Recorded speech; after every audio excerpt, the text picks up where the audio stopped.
ये हमारे जो आज बसपा और इनेलो का हमारा जो समझौता हुआ है, गठबंधन हुआ है, जो हमारा दिल का गठबंधन है, तो महेंद्रगढ़ के जितने भी हमारे पदाधिकारी हैं, ये सब की गेट टुगेदर एक मीटिंग है कि भाई हम आपस में सारे मिलें और विधानसभा में अपने काम पे लगे। ये मीटिंग आज हमारी आपस की मिलने की मीटिंग है, प्रेस कॉन्फ्रेंस है कि हर कार्यकर्ता की एक जिम्मेवारी लगाई जाएगी, एक दूसरे को जानने लग जाएंगे। सबकी जिम्मेवारी के साथ सभी लोग अपनी अपनी विधानसभा में जाकर के अपना अपना काम करेंगे। विधानसभा में सर आगाज इस प्रेस कॉन्फ्रेंस के जरिए करने वाले हैं। विधानसभा का आगाज तो जिस दिन चंडीगढ़ ही हो गया था, और आज तो सारे कार्यकर्ता हम आपस में पदाधिकारी इकट्ठे होकर के आज जिम्मेवारियां बांटी जाएंगी। बीएसपी के सारे पदाधिकारी आए हैं, जिला अध्यक्ष भी आए हैं, जो हमारे महेंद्रगढ़ के प्रदेश स्तरीय जो पदाधिकारी हैं वो भी आए हैं, और हम सब मिल करके बैठ करके एक मीटिंग करेंगे, किसकी क्या जिम्मेवारी है वो जिम्मेवारियां आज लगाएंगे।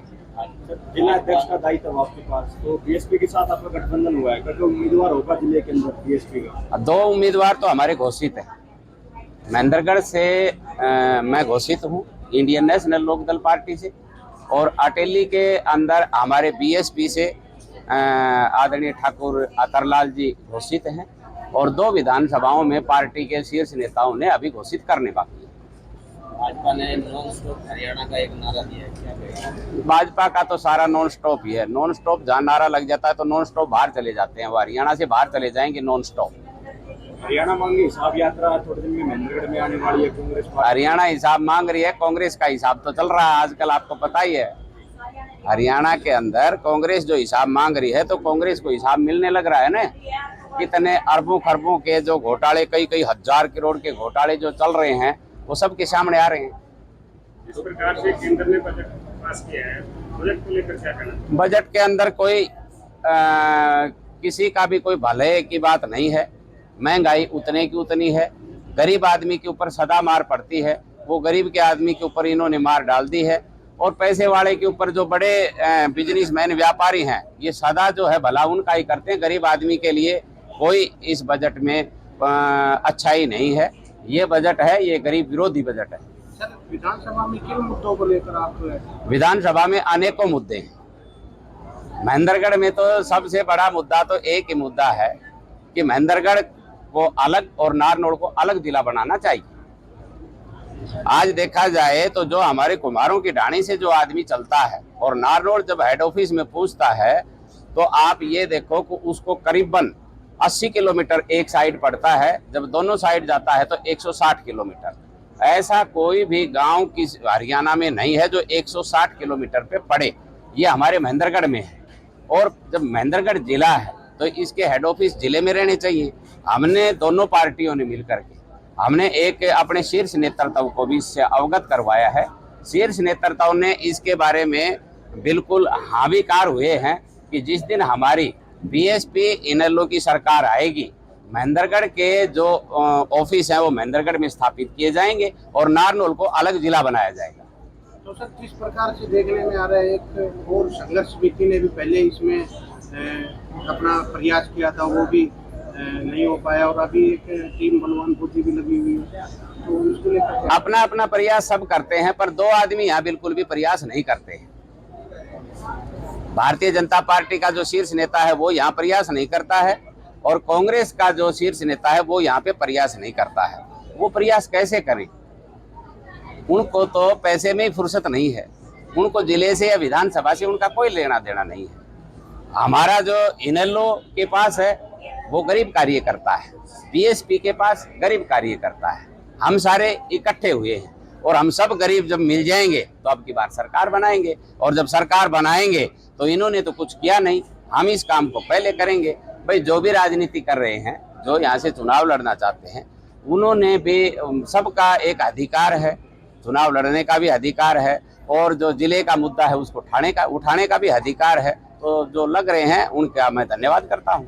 अगर आप जीतते हैं विधानसभा में तो महेंद्रगढ़ विधानसभा के लिए आपका ड्रीम प्रोजेक्ट क्या रहेगा? मेरा सबसे पहला ड्रीम प्रोजेक्ट होगा कि हमारी दोनों पार्टियों की सरकार आएगी। जो झूठी घोषणा आईएमटी की ये बार बार घोषणा कर रहे हैं, उस आईएमटी का पत्थर हम सबसे पहले, जो ही हमारी सरकार बैठेगी, पहले सप्ताह में वो पत्थर लगा करके काम करवाने का काम करेंगे।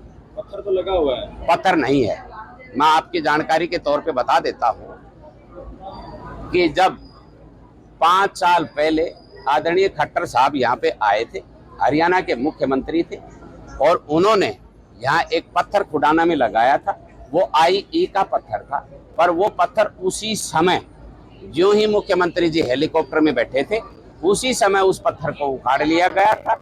और उस पत्थर को उखाड़ने के बाद में आज तक वो पत्थर कहीं भी नहीं है, और वो लघु उद्योग का पत्थर था, न कि IMT का। रामविलास जी प्रोफेसर बताते हैं कि मैं प्रोफेसर हूँ। रावदान सिंह जी भी क्या नाम है, एडवोकेट बताते हैं। परंतु जब दोनों पढ़े लिखे हैं तो IMT क्यों बोलते हैं? IE का पत्थर लगा हुआ है और वो पत्थर है भी नहीं, उस पत्थर को उठा लिया गया। आज आप जाओगे, वो जो 1030 एकड़ जमीन बता रहे हैं, उस 1030 एकड़ में कहीं भी कोई पत्थर नहीं लगा हुआ है। अच्छा, जो IMT आएगी तो पहले विधानसभा में पास होगी, वो बजट में पास होगी, कोई भी चीज किसी भी उस पे नहीं है। परंतु उसके बाद में भी कहते हैं, जब अधिकारियों को, भाई सरकार है, इनके अधिकारियों को बुला करके 20-30 अधिकारियों को इकट्ठा कर लेते हैं और लोगों को ये दिखाने लग जाते हैं कि IMT का प्रोजेक्ट का काम चल गया। 5 साल में सिर्फ हमारे यहाँ मीटिंग होती है, उसका काम नहीं चलता है।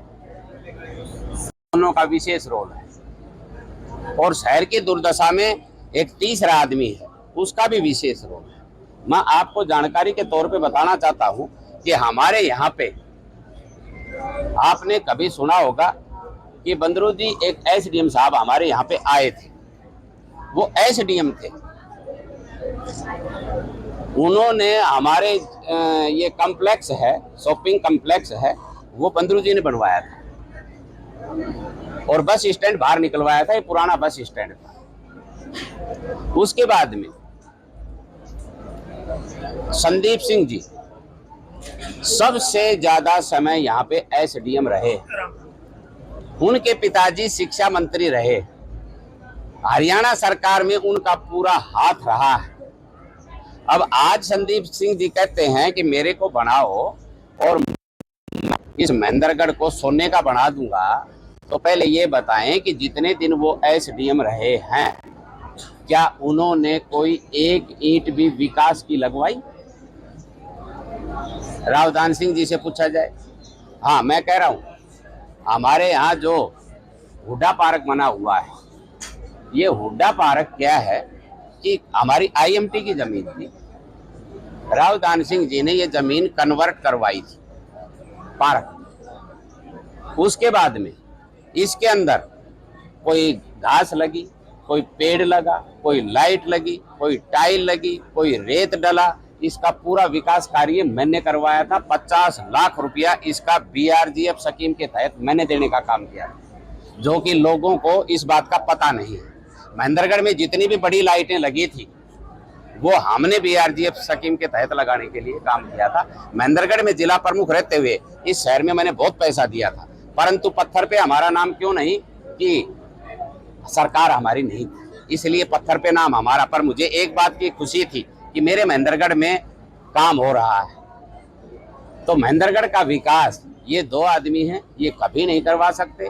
इनको महेंद्रगढ़, फिर अभी तो इनको केस लड़ने में फुर्सत नहीं रहेगी। महेंद्रगढ़ का विकास कहाँ से करवाएंगे? जमानतों में फुर्सत नहीं रहेगी, कहाँ से महेंद्रगढ़ का विकास? सर, बनिएगा बेटा पाई का हिसाब लेकर आया हूँ, और अगले ही दिन जैसे ED की रेड का पड़ना, रावदान सिंह, किस नजरिए से आप देखते हो? देखो क्या है, ये तो पुराना सिस्टम चल रहा है। और जब कोई लोन है, अगर किसी से मैं आपसे कर्जा लूंगा तो मेरे को देना पड़ेगा। अगर कर्जा नहीं दूंगा तो वो फिर उसके ऊपर वो कार्रवाई तो करेंगे। ठीक है, इस विषय में कोई ज़्यादा अभी पूरी डिटेल आई नहीं है। पूरी डिटेल आएगी तो पूरी डिटेल के साथ मैं प्रेस कॉन्फ्रेंस करूंगा और आपको सारी बातें बताएंगे। हमारे दोनों पार्टियों का समझौता बड़े दिल से समझौता है। हमारे जिला के अध्यक्ष बैठे हैं BSP के। हमने जब गरीब आदमी का विकास करना हो तो ये दोनों पार्टियां कर सकती हैं, बीएसपी और इनेलो। आपकी बार 100% हमारी सरकार बनेगी और हमारे गारंटर बैठे हैं बाबू जसवीर सिंह जी ढिल्लो, ये हमारे प्रदेश के अध्यक्ष हैं, इनकी रहनुमाई में यहाँ पूरा काम चलता है। जब हमारी सरकार बनेगी तो मैं आपके माध्यम से बताना चाहता हूँ हमारी दोनों पार्टियों की बातें, कि सबसे पहला काम हमारा होगा कि हर परिवार में सरकारी रोजगार दे, चाहे उसमें लड़का हो चाहे लड़की। जो लड़का या लड़की पढ़े लिखे हैं, रोजगार से वंचित रहेंगे तो हम 21,000 रुपया उसको बेरोजगारी भत्ता देंगे। जो वृद्ध अवस्था पेंशन, आज ये सरकार 1,80,000 रुपया जिस वृद्ध की आमदनी है उसको काटने का काम करती है, हम ये सारी बातें हटाएंगे। और जो जिसके पास भी 60 साल का प्रूफ और प्रूफ नहीं होगा तो डॉक्टर लिख करके देगा कि ये आदमी 60 साल का है, हम उसकी पेंशन बनाएंगे। चौधरी देवीलाल ने 100 रुपया पेंशन शुरू की थी, अब इस पेंशन को हम बढ़ा करके, हमारी दोनों पार्टियों की सरकार आएगी। मायावती जी की एक ही घोषणा है कि हमें गरीब का भला करना है, बुजुर्गों का भला करना है, तो 7,500 रुपया पेंशन माहवार दी जाएगी। हमारे प्रधानमंत्री जी ने गैस का सिलेंडर कॉपियां बनवा करके दी, पर सिलेंडर तो नहीं दिया, न भरवा करके दिया, बल्कि गरीब आदमी अपने चूल्हे पे काम चला लेता था, वो दिक्कत पैदा और कर दी।